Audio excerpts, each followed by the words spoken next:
These are our stories from the driver's seat. Our opinions only, not our employers or school districts. Student safety and privacy always come first. So no names, faces, routes, or you know that kid, details ever make it on the podcast.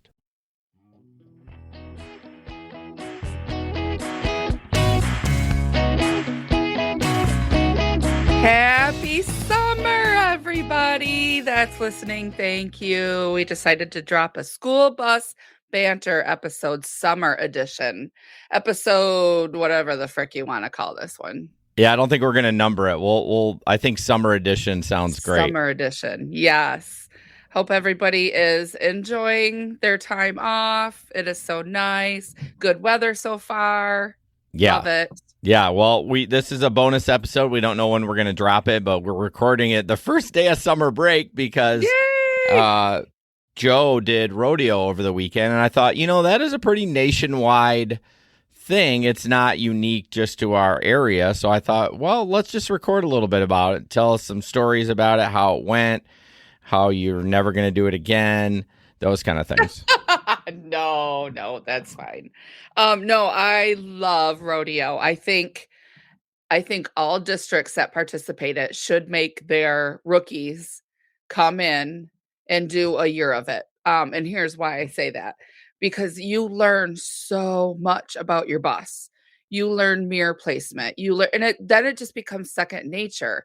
But the first year I was hooked because I like to be competitive with myself. So if I place a certain number, I'm like, well, next year I'm going to do better. And then you gradually do better because you know what it's all about. Don't let it scare you because you're like, oh, I got to parallel park my bus. If your district has been doing this, chances are you've got course equipment that you can set up, on the property like we do. And then we measure and spray paint. We got paint all over the pavement around our buses. And we have cones. Go to your maintenance guys, ask for some cones. And just measure it out. The book is online. The inspection book's online. Everything's online how to do it. And it's you practice and it's second nature now. So I didn't do as well as I thought I would this year because I didn't get to practice enough, but I've placed pretty well in years past. And you have too. Yeah, before we dive into it a little bit more, let's tell people what the rodeo is because maybe some districts don't. But basically, it's a bus obstacle course. Like you kind of got some of that, like the parallel parking, and there's some challenging, don't hit a tennis ball and stuff like that. And there's also a written test at the beginning that everyone hates because we're all bus drivers, right? We just want to drive bus. We don't want to take tests. And so they combine those scores, certain amount of points from each. What is there like 10, like, what am I trying to say? Events? False questions? No, sorry. Events? Yeah. Approximately 10 events. Yeah. And then so they combine the points from that and the written test, and then you get your score. Now, I know Joe was there a long time on Saturday.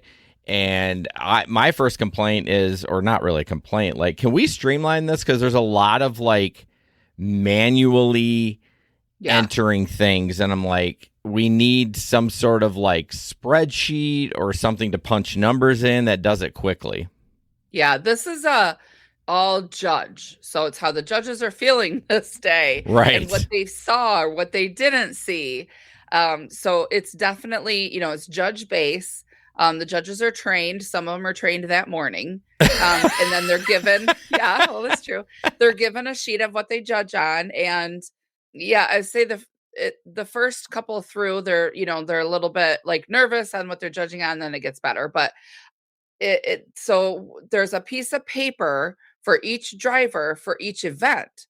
So one driver will have 10 pieces of paper throughout the day, plus they're written. So the scoring takes a long time.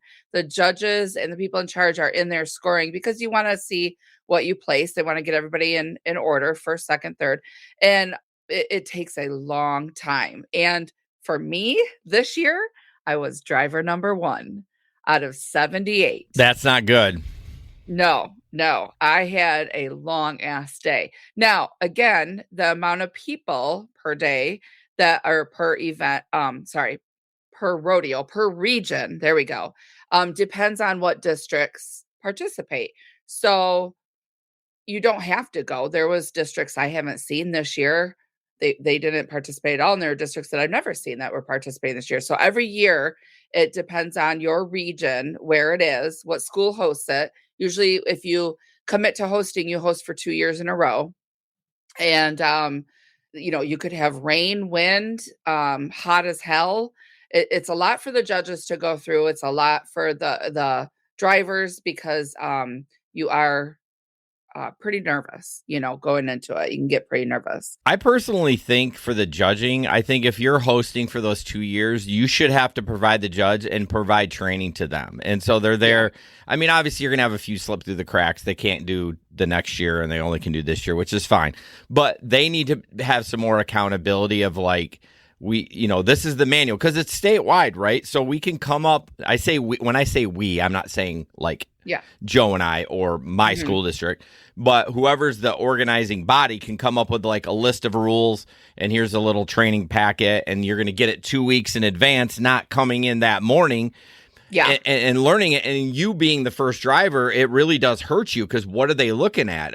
Or it could, I guess, help you. They'd be like, fuck it, I missed it. I'm just going to give them 10 points or whatever. Exactly. I look at it that way too. Right. So I guess it could go either way, but also it's like, I mean, it is important to some people, and you can go to state, and then state goes on to nationals, and so it is a pretty prestigious award once you get further down the reins. So I just feel like it should be a little bit more, I guess, organized or accountability. Yeah, it's hard because there are drivers that definitely take this seriously. They go to state every year, they go to nationals every year, and for me, I mean, it's like whenever anything is judge based, I mean, look at the Olympics for ice skating, stuff like that. It's just, it's whatever the judges think and they saw that time. So I take it with a grain of salt. I try and do my best. I learn a lot. I love the camaraderie. That's a tough one. Thank you. I love that with other bus drivers. We get to talk to people that have been driving bus for 30, 40 years. And we always talk about behavioral and mental and racism. And I mean, the subjects go on. And it's a full day. Sometimes the districts pay your drivers. We get paid, I think we were there for 8 hours, I believe, but we get paid for 6. Some get t-shirts, they do it all up, but you get there, you have breakfast and everybody signs in, gets their lineup sheet. Then you all get on a bus and you go through the obstacle courses. You go through it all so you can kind of see. And this was some really tight, it was a tight parking lot. So they had to cram all the events on a tight parking lot, but it actually worked out. If you are any good at driving, you can maneuver it, no problem. But it was pretty tight turns. And then everybody just kind of hangs out until it's your time to go. You are allowed to watch the drivers. You can hang out in certain parts of the course. You just can't talk to the judges. And other drivers are taking pictures, and stuff. So it's you get done with it. The course probably, what do you think? The course probably takes about 20 minutes to go through. Yeah. If there's no, like I was first up, so I could have gone through it. I did one way too fast because I messed up, but it's probably like a good 20, 23 minute course. Yeah. I can't believe you messed up on that one. That's the one where you don't even practice at home because you're like, don't even practice. God damn, if I can't do this, I shouldn't be a bus driver. Yeah, I know. Well, so tell me, so it's not a cut on you. I'm just like me. Although it was stupid. I got cocky. Yeah. I got cocky. What is the hardest one for you, do you think? I mean, not the one you lost the points on, because no, that is the hardest one for me is the turn. It is not the left turn because that's out your driver's side. So I can see the boards, but you have to try and do the left. So the left turn is a board. It's a board with 3 stripes on it. And the front tire going over that board means nothing. It's all about lining up your duals to go over the yellow stripe in this tire. And if your front isn't lined up, you're not going to see it in your duals. Right. And that is the right turn. So it's off the passenger side. And I miss it every single year. And this year, I didn't even see the board. Had no clue where I was. And one of our drivers was like, puts his hands out like measuring a fish, like you were this far from it. I'm like, yeah, well, I didn't even see it. But the year that I did nail my turns, that I did do good on that board, that turn and the backup and everything, I got third place. So those are really important because there are a lot of points Well, on that one. But the board has two colors, right? If you hit the yellow, you're the max, and like if you hit the black, you there's still a black and then there's red on the end. Oh, Yeah. okay. So Yep. just try to hit the Yeah. board. Yeah, you know what I find frustrating, and I've done it. I did it 2 years in a row. I did okay. Is like the problem with like you struggle with that right turn is how do you figure out, like, you've tried it a million times and you just can't get it? Like someday you're going to practice and all of a sudden you're going to like, oh my God, what did I just do there? Because I nailed it. Mhm. That's the frustrating part, is you can't figure out the strategy to make it right. It's lining your hood up and looking at things on your hood that, okay, if I go over this board with it being on between my mirror and that little hood ornament bump, Yeah. then I'm going to get it. Same with the straight line. It's tennis balls. Your duels have to go through with what, half an inch on each side. It's so hard to do. Yeah. But if you line your hood up right and you keep it straight, you'll go through it. And it's fun. I like it because I think I am a better bus driver for doing it. And this was probably my 10th time doing. I've only missed a few years, and they did do it during COVID. So after COVID, we really are struggling to get districts to participate. It I mean, seems to shit, we're really, struggling to get drivers to drive Yeah. a route. yeah, yeah. So our district, what places did we come in? So out of for our district, we took 4 drivers with us, which is not good out of 40 some drivers that we have. Right. We should have more participation, but that's okay. I understand. And one driver was 5. Fifth, yeah. Our rookie driver was 7th, which was amazing. Yeah. He's going to continue to do very well. And then I was 15, which isn't my best year. And then the other driver was 17. So that's pretty we all good. Placed. That's pretty good. Out of 78 drivers, you guys all top 20, which that's incredible. Placed, yeah. Thank you. So thank you. It's good fun. job. There were about 10 districts. I'm looking at the sheet right now, about 10 districts from Region Rodeo. And so there, 10 districts that came forward, and some brought 11 drivers. So they're going to get the trophy because they brought 11 drivers. Let's say even 11 drivers all placed top 20, top 30, top 4. They still accumulate the points to get the trophy overall. And wasn't it the winner was like a 20-year-old kid? So this rookie driver won it this year. And he comes up, man, he looks so young. He came up and got the trophy, and they were taking the picture, and somebody in the back goes, prove you're a driver. I want to see your driver's license. He goes, sure, it's vertical, but that's okay. Oh my God, it's vertical. Oh, that killed me. That's wild. Yeah, he's young. Yeah. Well, good for him. I mean, it takes what am I trying to say? Like, a very engineered brain can do well at it. And it takes, to have a rookie driver do that. And again, I think that the written test plays a big role too, because our rookie driver is very bright. And my guess is I'm so interested to see what he scored on that, because you all get them in the mail like a month later, right? So you don't actually come home with your physical papers and judging papers. They mail them out to you. Because it's just, they just want to get the rundown of and the top 20 get certificates. So if your name wasn't called in top 20, then you weren't in that part, and then you get all your papers back so you can see what you did. Yep. Okay. Do you ever get nervous when you're doing it? Because I know there's one driver there that I know gets nervous quite a bit. I got, like, the first year I was okay, but the second year I was more nervous than the first year, and I did worse the second year. So I don't know if nerves played a role or...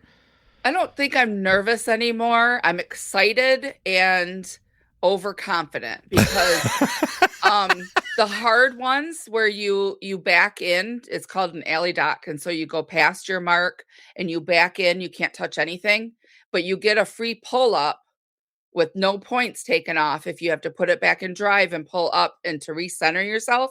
I don't even need to do that. I just back right in. Boom. Yeah. Honk my horn. Come on and judge me. I'm good. I got it. Parallel parking. Got it. Boom. Good. Right turn or left turn. Good.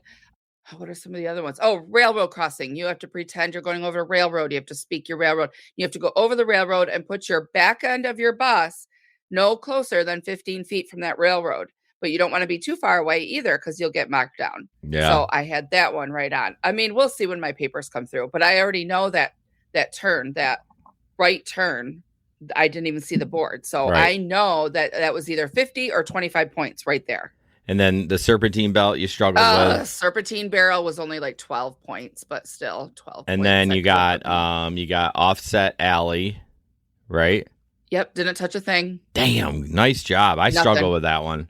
Nope, didn't touch a thing. For people that don't know it, you kind of got to turn into, it's like there's God, how do you describe it audio wise? There's 1, 2, 3, like six, three poles on each side.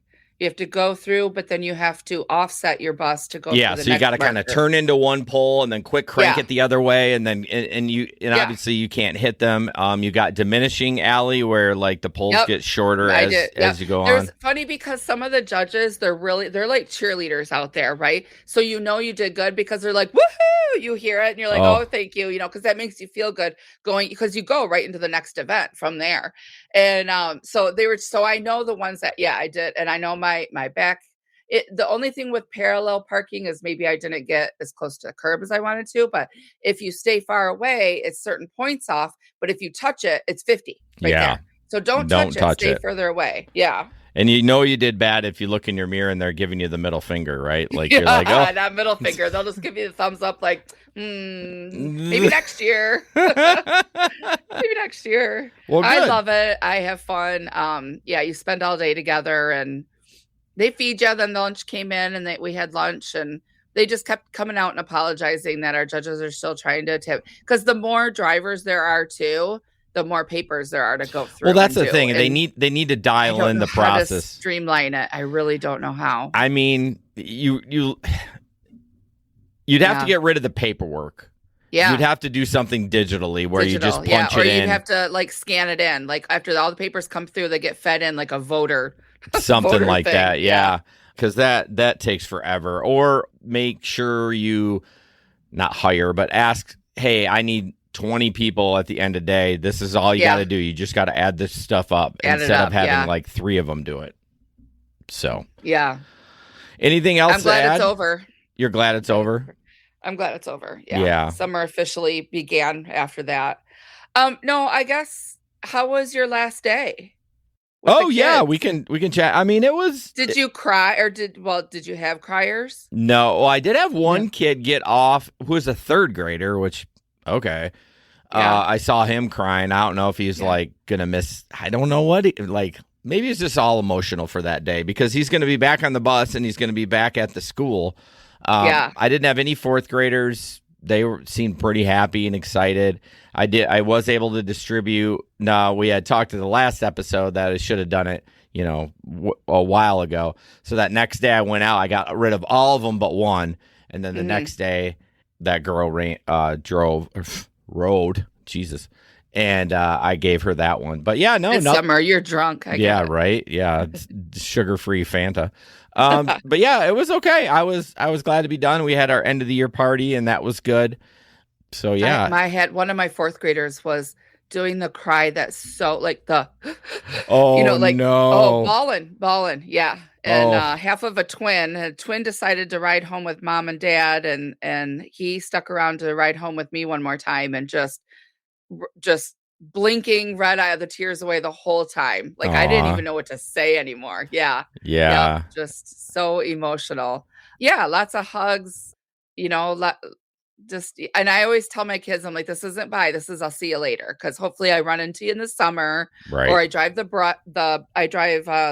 bus. Goodness, I'm drunk too. You're drunk too. Yeah, I know. In our community parade. So I'm like, come to the parade, come see me, come yell my name. And so hopefully we do run into the kids. I had more emotion for my my playground last day, which was Thursday, because those kids, I actually have more of a, honestly, like I get more talking with them because a lot of times they stand around me the whole time. So I'm out there, they're out there for a half hour. So they're like, we're talking, and like the bus is it's a Yeah, little it's bit of faster. talking. I mean, my front people, I talk all the time, Yeah. right? Because they're close, but Yeah. the kids in the back, I just don't get the opportunity. So I definitely had some fourth graders giving me hugs, and there was some little watery eyes because they're going to the next The building next up. bus. Yeah. So My upper L, which consists, we drive 5, 6, 7, 8, 9, 10, 11, 12. I brought home maybe 3/4 of my normal crew. A lot of them go out to lunch right after or something. So I brought home a good portion of them, and I always get on my speaker and I tell them, I'm like, oh, sleep in tomorrow. Have a great summer. If you see me, please say hi. And I love you guys for being you and being respectful and being safe on the bus, because they really are. They started clapping. I got clapping. They're like, what? "Ooh." What are you, an airline They're pilot? clapping like, I "Ooh, always Miss hate. Joe." Oh fuck! I fucked that up. I'm sorry. I Yeah, talked it's over okay. you, and you said your wrong name. I said my name. Yeah. They're like, yeah. So they were clapping. I was like, oh, so excited. Yeah. It just meant a lot because, they acknowledge me, and they are very respectful. They are very safe. And I love, tell a kid you love them and watch what happens. Yeah, because a lot of those kids, I mean, we're blessed in our district to have pretty fair amount of, I would say good family homes and stuff like Yeah. that. But there are some kids out there that don't, or they might be going through something, and just that little bit of, Yeah. love or just, There's communication can go a long way. definitely kids that don't want summer vacation. Right. The Yeah, routine that's changes. such a good point because Yeah. now listen, just a quick insight into me and we'll try to wrap it up, but I had a terrible home life growing up. I went to Christian school. Everyone thought I had an amazing family and I didn't. And summers were tough. You know what I mean? I was outside all the time. You know what I mean? And Yeah. playing sports and stuff like that. But yeah, some kids don't want to go home. They don't want that summer break. They like the routine. They like being where they're safe. Yeah. So, Yep. all right. Well, I hope you enjoyed this little bonus episode. Good job on Yay. rodeo. I'm very proud of Thank you for doing it. Thank I'm you. proud of anybody to taking, even if you got last place. Right. No one cares. You took Yeah. the initiative. You put yourself out there. It is a little putting yourself out, even though it's an yeah. individual thing. You're still putting yourself out there. So congratulations to everybody for doing that. Yeah, and if anybody has any questions, feel free to hit me up, call or text Jerry in the middle of the night. My phone number. It's like we took 2 months off from recording, and we're both like, geek. I know. Geek. Forgot how to talk. All right. Well, like I said, we're just drunk until August. So. Yeah, pretty much. All right. Yeah. As always, same bus. Oh, I forgot what to say. Oh Different stories? No. Same bus, same kids, different stories. Okay, well, you just did it. Good job. Oh no, we're cutting that again. And as always, same bus, same kids, different stories. And for the love of all things, just say 10-4. 10-4.